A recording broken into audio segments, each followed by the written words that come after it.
Hi hello ನಮಸ್ಕಾರ ಸ್ನೇಹಿತರೆ, welcome to Sweety creations. ಇವತ್ತು ನಾನು ಮೀನಿನ ರೆಸಿಪಿ ಮಾಡ್ತೇನೆ. ಅದು ಎಟ್ಟಿ ಮೀನಿನ ರೆಸಿಪಿ.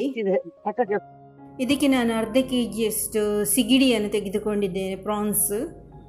ಇದು ನಮ್ಮ ಮಂಗಳೂರು ಶೈಲಿಯಲ್ಲಿ ಮಾಡ್ತಿದ್ದೇನೆ ನಾನು. ತೆಂಗಿನ ಹಾಲನ್ನು ಬಳಸಿ ಅದನ್ನು ಹೇಗೆ ಮಾಡುವುದನ್ನು ನೋಡುವ.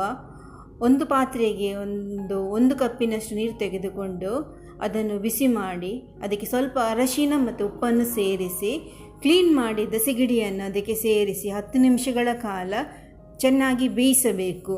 ಸಿಗಡಿಯನ್ನು ಕ್ಲೀನ್ ಮಾಡುವಾಗ ಅದರಲ್ಲಿ ಒಂದು ಕಪ್ಪಿನ ನಾರು ಬರ್ತದೆ, ಅದನ್ನು ತೆಗಿಬೇಕು. ಈಗ 10 ನಿಮಿಷ ಆಯಿತು, ಅದು ಚಂದವಾಗಿ ಬೆಂದಿದೆ ನೋಡಿ. ಇದನ್ನು ಸಪ್ರೇಟಾಗಿ ತೆಗೆದಿಟ್ಟುಕೊಳ್ಳೋಣ. ಒಂದು ಪಾತ್ರೆಗೆ ನಾನು ಸಪ್ರೇಟಾಗಿ ತೆಗೆದಿಟ್ಟುಕೊಳ್ತಿದ್ದೇನೆ. ಆಗ ನಾನು ಹೇಳಿದ್ದೆಲ್ಲ ಸಿಗಡಿ ಕ್ಲೀನ್ ಮಾಡುವಾಗ ಕಪ್ಪು ನಾರು ತೆಗಿಬೇಕು ಅಂತ. ಅದು ತೆಗೆಯದಿದ್ದರೆ ಹೊಟ್ಟೆ ಅಪ್ಸೆಟ್ ಆಗ್ತದೆ, ಅಜೀರ್ಣ ಎಲ್ಲ ಆಗ್ತದೆ. ಅದಕ್ಕೋಸ್ಕರ ಅದನ್ನು ತೆಗಿಬೇಕು. ಪ್ರಾನ್ಸ್ ಗಸಿ ಮಾಡಲು ಮಸಾಲೆಯನ್ನು ತಯಾರು ಮಾಡೋಣ.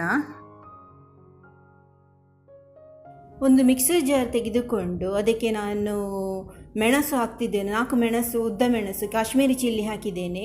3 ಟೊಮೆಟೊವನ್ನು ಕಟ್ ಮಾಡಿ ಹಾಕಿದ್ದೇನೆ. 1 ತುಂಡು ಶುಂಠಿ ಹಾಕಿ ಇದನ್ನು ನುಣ್ಣಗೆ ಪೇಸ್ಟ್ ಮಾಡ್ತಿದ್ದೇನೆ. ನೋಡಿ, ಪೇಸ್ಟ್ ಮಾಡಿದ್ದೇನೆ ನೋಡಿ. ಇದನ್ನು ಸಪ್ರೇಟಾಗಿ ಇಟ್ಟುಕೊಳ್ಳುವ. ಒಂದು ಬಾಣಲೆಯನ್ನು ತೆಗೆದುಕೊಂಡು ಅದಕ್ಕೆ ಎಣ್ಣೆಯನ್ನು ಹಾಕಬೇಕು. ಒಂದು ದೊಡ್ಡ ಚಮಚದಷ್ಟು ಎಣ್ಣೆ ತೆಗೆದುಕೊಂಡು ಅದಕ್ಕೆ ತುಂಡು ಮಾಡಿಟ್ಟ 2 ಈರುಳ್ಳಿಯನ್ನು ಹಾಕಿ ಫ್ರೈ ಮಾಡ್ತಾ ಇದ್ದೇನೆ. ಇದು ಒಳ್ಳೆ ಬ್ರೌನ್ ಕಲರ್ ಬರೋ ತನಕ ಫ್ರೈ ಮಾಡಬೇಕು.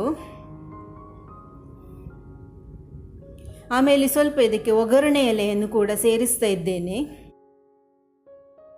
ಮತ್ತು ಇದಕ್ಕೆ ನಾನು ಸಣ್ಣ ಸಣ್ಣ ತುಂಡು ಮಾಡಿದ ಬೆಳ್ಳುಳ್ಳಿಯನ್ನು ಕೂಡ ಸೇರಿಸ್ತಿದ್ದೇನೆ. ಇದನ್ನು ಒಟ್ಟಿಗೆ ಗೋಲ್ಡನ್ ಫ್ರೈ ಮಾಡಬೇಕು. ನೋಡಿ, ಗೋಲ್ಡನ್ ಫ್ರೈ ಆಯಿತು. ಈಗ ಅದಕ್ಕೆ ಕೊಚ್ಚಿದ ಕಾಯಿ ಮೆಣಸನ್ನು ಹಾಕ್ತಿದ್ದೇನೆ. ಆಮೇಲೆ ಅರ್ಧ ಚಮಚದಷ್ಟು ಅರಶಿನ ಪೌಡರ್ ಹಾಕಿ ಮಿಕ್ಸ್ ಮಾಡ್ತಾ ಇದ್ದೇನೆ. ಅರ್ಧ ಚಮಚದಷ್ಟು ಶುಂಠಿ ಬೆಳ್ಳುಳ್ಳಿ ಪೇಸ್ಟನ್ನು ಕೂಡ ಹಾಕ್ತಾ ಇದ್ದೇನೆ. ಇದಕ್ಕೆ ನಾನೀಗ ರುಬ್ಬಿಟ್ಟ ಮಸಾಲೆಯನ್ನು ಹಾಕ್ತಾ ಇದ್ದೇನೆ. ಮೆಣಸಿನ ಮಸಾಲೆ, ಮೆಣಸು ಮತ್ತು ಟೊಮೆಟೊದ ಮಸಾಲೆ. ಇದನ್ನು ಸ್ವಲ್ಪ ಹೊತ್ತು ಫ್ರೈ ಮಾಡುವ. ರುಚಿಗೆ ತಕ್ಕಷ್ಟು ಉಪ್ಪನ್ನು ಈಗ ಸೇರಿಸಬಹುದು. ಸ್ವಲ್ಪ ಫ್ರೈ ಮಾಡಿದ ಮೇಲೆ ಅದಕ್ಕೆ ನಿಮಗೆ ಎಷ್ಟು ಬೇಕಷ್ಟು ನೀರನ್ನು ಸೇರಿಸ್ತಾ ಇದ್ದೇನೆ. ಇದು ಒಂಚೂರು ಸ್ವಲ್ಪ ಕುದಿ ಬಂದ ಕೂಡಲೇ ಇದಕ್ಕೆ 1 ಕಪ್ಪಿನಷ್ಟು ತೆಂಗಿನ ಹಾಲನ್ನು ಹಾಕ್ತಾ ಇದ್ದೇನೆ. ನೋಡಿ, 1 ಕಪ್ಪು ತೆಂಗಿನ ಹಾಲನ್ನು ತೆಗೆದುಕೊಂಡಿದ್ದೇನೆ ನಾನು. ಇದು ಸ್ವಲ್ಪ ಕುದಿಯುತ್ತಾ ಬರುವಾಗ